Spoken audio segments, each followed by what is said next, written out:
Neutral communication can be difficult because we all feel so set in the ways that we are. But I think it's really, we talk about this a lot in our household. It's like you, myself, and my partner against the problem, or myself and my child against the situation, versus us having discomfort within each other. It's kind of, how do we tackle this together? And I think that's where that neutral conversation comes in that we're not, pointing fingers or I'm right, you're right. It's how do we actually bring both of our perspectives together to make this situation or to make this conflict better? Welcome to The Power of Family, the podcast where we help families talk, listen, and connect across generations. I'm your host, Terry Willis. Today, we're talking about how to communicate without reigniting old family conflict. So many families know what it feels like when a conversation starts out simple, but suddenly old wounds and painful patterns come rushing back. Our guest today is Ashley Noelle, founder of Blended Bond, and we'll be talking about neutral communication, emotional triggers, repair after conflict, and how families can create healthier conversations, especially when children are impacted. And stay with us until the end, because Ashley will be sharing a special listener code for Blended Bond, a tool designed to help families start more meaningful conversations and build stronger connection.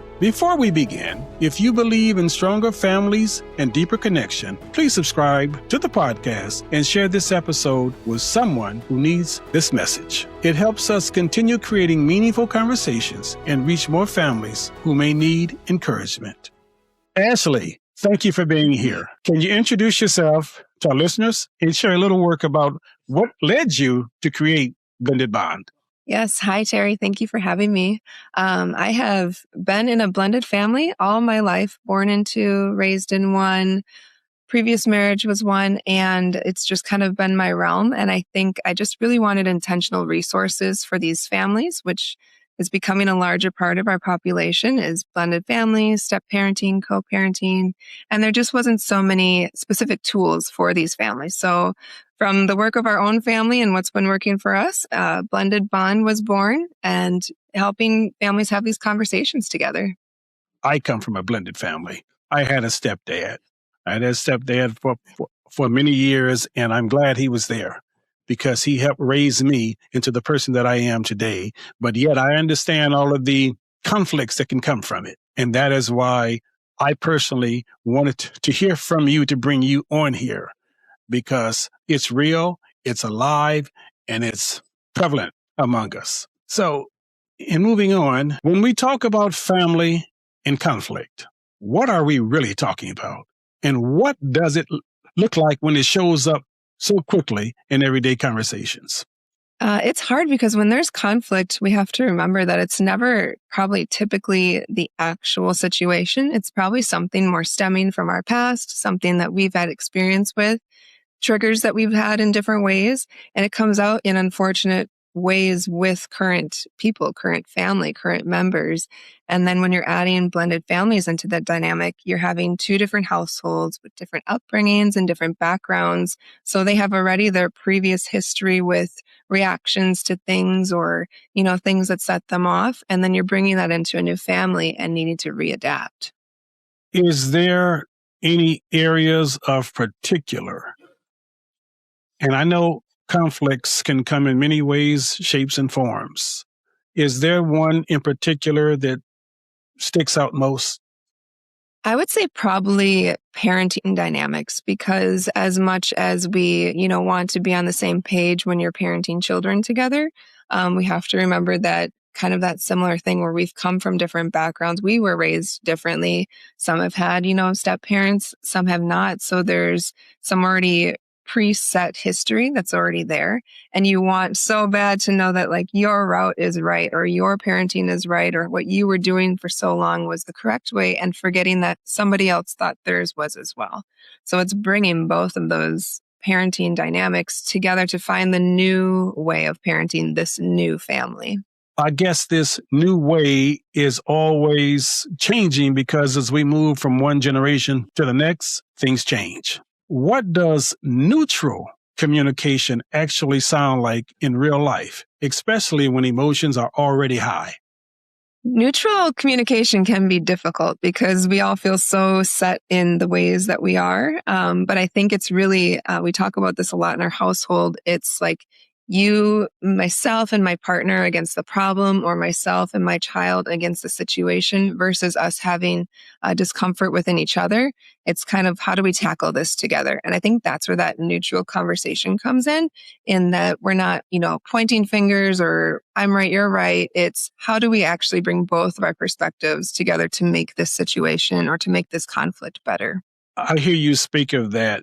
Something comes to my mind as I was growing up, and I speak of the Brady Bunch. They always had conflict. I see your head shake, the Brady Bunch. And I remember the conflicts in which they were having with, his kids and her kids, but the parents always found a neutral position and role to play in that. So I just wanted to share that because that's what comes to my mind about neutral conflict. It's the Brady Bunch. It's very true. And it's also very important is because I think, especially in blended families, I think the couple, the two adults themselves, have to be the most united front of doing that work up ahead and continually of working together, being on the same page, because it shouldn't leak into the kids to have to figure out, okay, wait, what are we doing or which way is right? You kind of have to set those guidelines, those boundaries, those standards as a couple, and then go to the kids with the solid plan.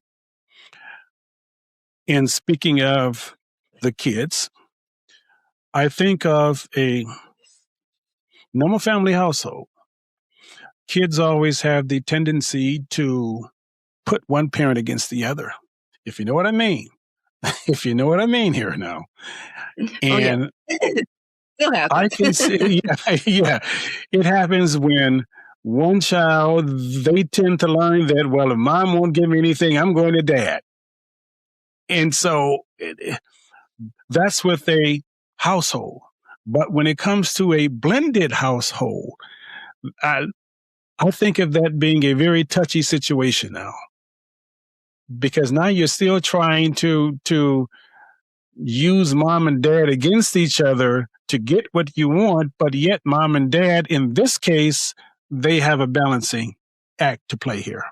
I think that's on a couple layers too. I think that's within the blended family. So the current family with the stepmom or stepdad, but also you have that layer with the co-parent. So with that child's biological father or biological mother, where we're doing things in our household. I don't always know what's going on, for example, in my daughter's, with her dad's household, but we still have to have that good communication as co-parents too, to be on the same page or as close to as possible, for our situation. I know some do not have that, benefit of being able to work together on those things, but I think it's really important to establish what is working for our household, maybe what is okay for your dad's household, but then also what do we bring together to kind of respect the two spaces too. I like that because that's, again, parenting. That's parenting. Why do certain words, tones, or reactions make conflict escalate, even when we know that was not the intention? And how can someone express hurt or concern without reigniting the same old painful cycle? That is a very personal one for me. I think I was raised in a home that had a lot of a high, intense tone. So I'm always very on alert when things it doesn't even need to be said like in a negative way, but if the tone is there, I work on having to react, not in the way that someone's attacking me. But that's just from my own personal.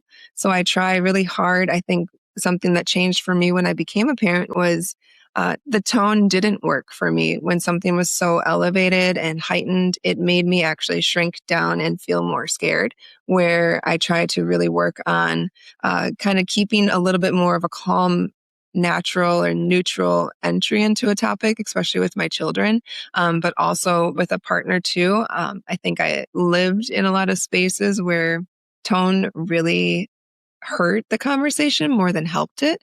But I also think that isn't necessarily just the other person's responsibility to take care of. It's also our responsibility to figure out, why do I react this way, or what does make me trigger this way, so I can work on it too, because I can't control what everyone else is going to or how they're going to speak to me throughout my life, but I can control how I can navigate or sift through the words better to understand where they're coming from.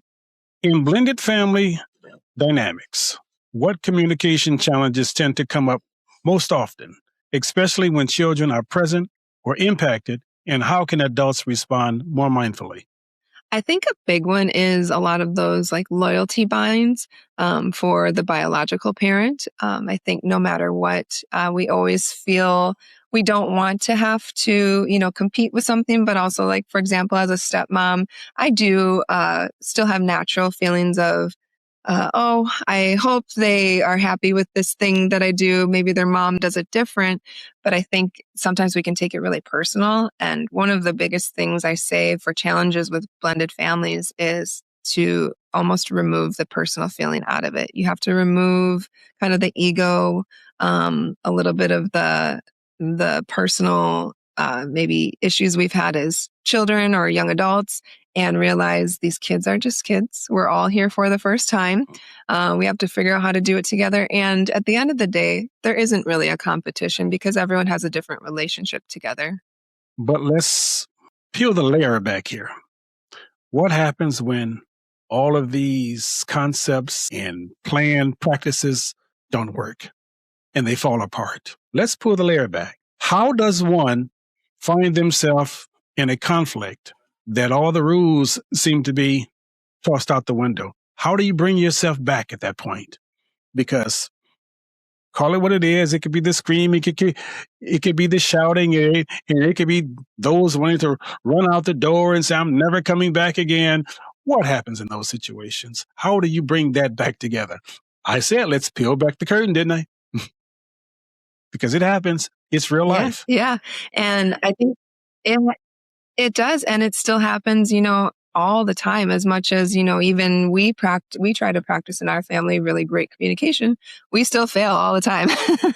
So there's just always work. There's always things. And I think the part that I think is that extra layer when nothing is really working, then for myself and I think our family, we lean into vulnerability, where if something is really just not working, I'm really kind of honest about it with my family, with my partner, with my kids. Like, that hurt my feelings, or I didn't appreciate how that went, or I'm sorry, like maybe I messed up. I think it's being vulnerable as the adult and the parent too, and not always needing to follow up with it. I think sometimes you have to sit in the uncomfortableness and sometimes wait to see what that kind of that timing, a little bit of cooling off feeds out, and maybe things just naturally can get better. And then at a better time, you can readdress some of those guidelines or some practices that you're working on to try it again. Because I think we're all human and we get into it. We get into it daily. I just got in an argument with my daughter last night. And what I did is I came to her at the end of the day. I was angry at first. We had our little conflict. And then later in the evening, I became vulnerable. I said, you know what? I actually didn't really handle that correctly. I made a bigger deal out of something that really didn't need to be.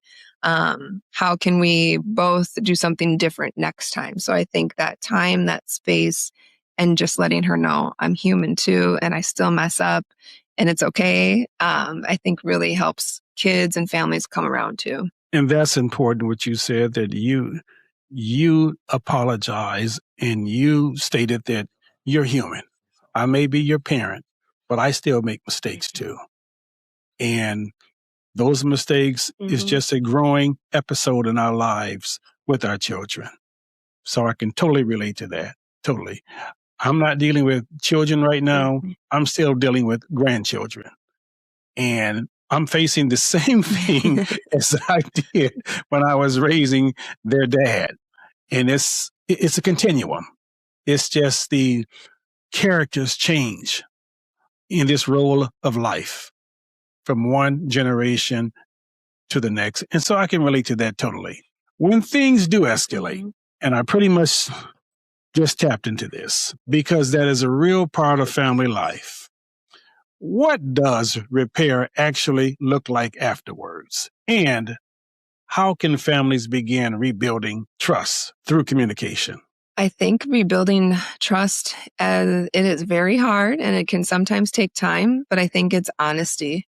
I think it's being accountable and owning up to things on both sides. And I think the bigger part is really just being very honest of kind of that vulnerability for one. If you can have those words with your kids, that at least breaks the wall down that they know, oh, okay, this is what the real issue was. Mom or dad responded this way. Obviously, it wasn't the greatest. And then working through that to rebuild that trust back up just from that honesty and regrouping as a family, I think. And also I'm huge in mental health. So if, you ever get to the point where you need to bring that third party in or some therapy, I think that's really huge as well, because sometimes you can't solve it just yourself. Sometimes you do need someone on the outside to help pick apart what is the real issue going on. And you have said an important word there, therapy. What does or when does one feel that they should connect to a therapist? What does that window look like?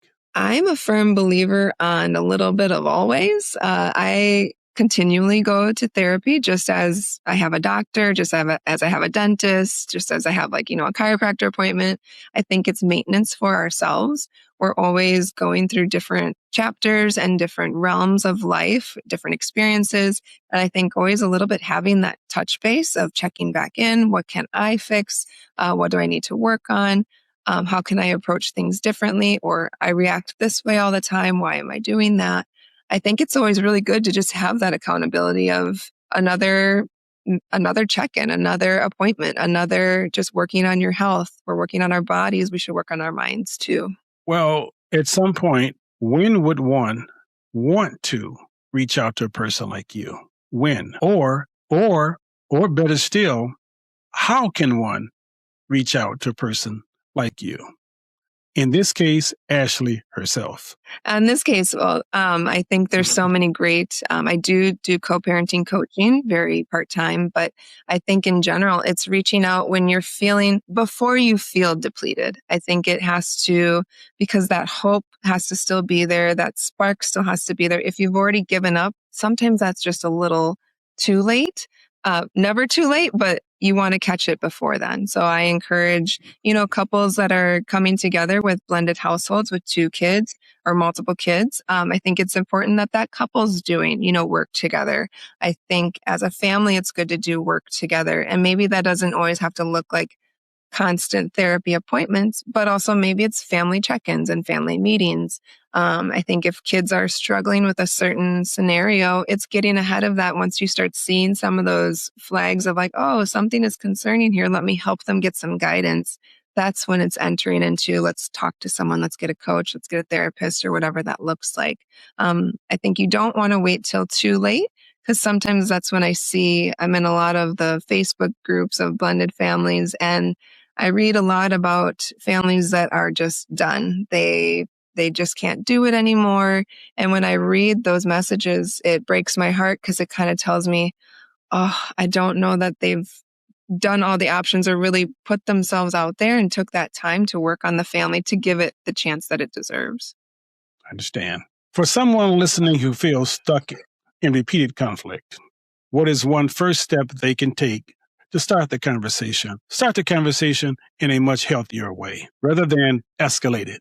I think one first step is approaching it, bringing it up, talking about it, because if you let it sit in you and fester, it grows, and then it grows into other areas. It grows into other conflicts.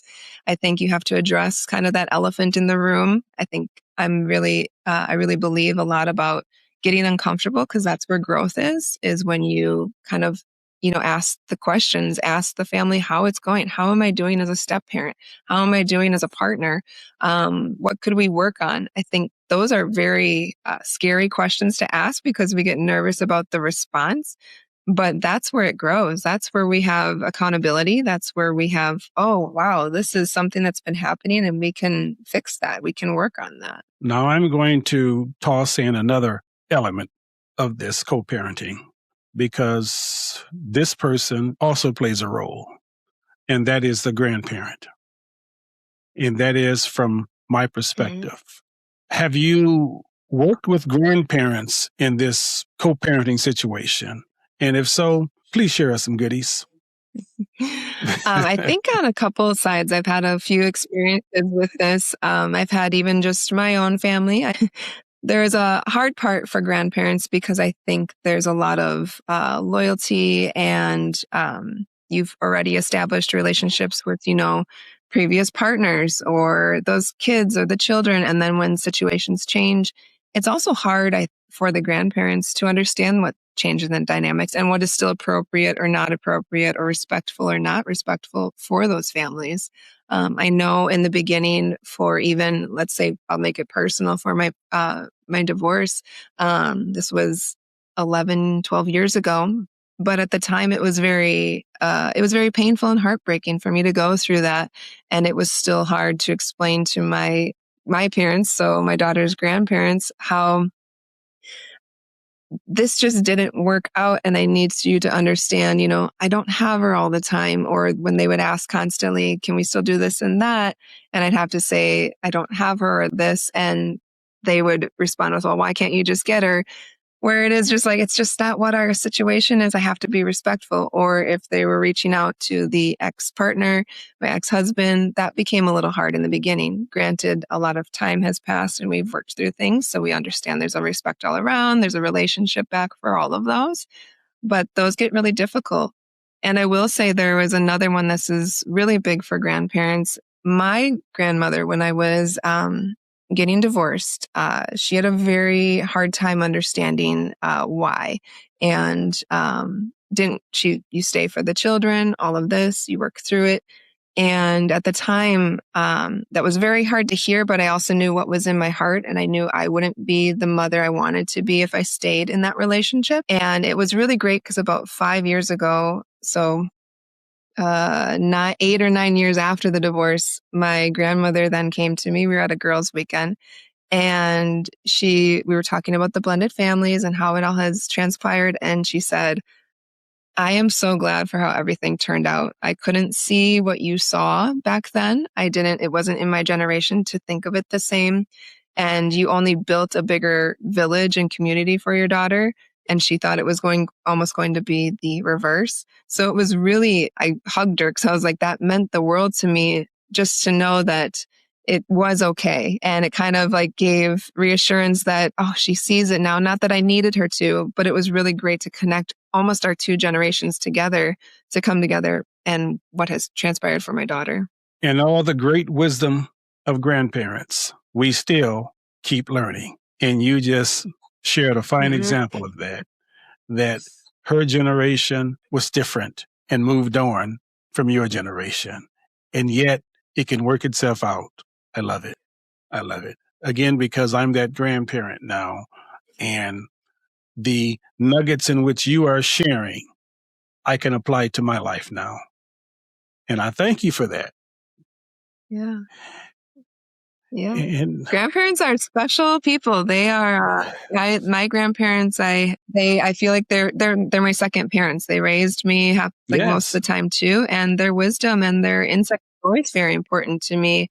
And I think sometimes though too, we still, when you're in it as now the grandchild and going through life, you still have to do what's best for you as well. You can take the advice and understand and, try to do what you can. And we did try the work, but also I knew what was right for myself, my child, my mental health, which only has now taught my grandmother, wow, like look how far things have come to. Yes. And how does your other half feel about this? How does he feel about the grandparent situation here?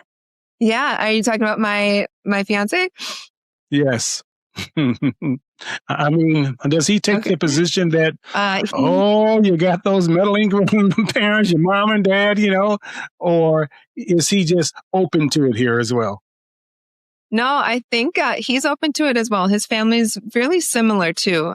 We've kind of gone through the same layers of conversation. I think, parents and grandparents not fully understanding what the current child or generation is going through and working through that and talking through it. I think we both love to hear. I love to hear feedback. I love to hear advice. I love to hear because I want to learn still from, other generations too. I just have to reorganize it and apply it the way it will work for my current scenario. So we do really well we appreciate the grandparents around. We see his parents all the time. So the kids see those grandparents often, almost weekly. And it's just really nice to have those extra layers come in to also be more villages. We've had his dad have talks with my bonus sons because we've needed, another male in the generation to help give advice of this is what I did. This is what I did for your dad. This is what we need to instill for you young boys.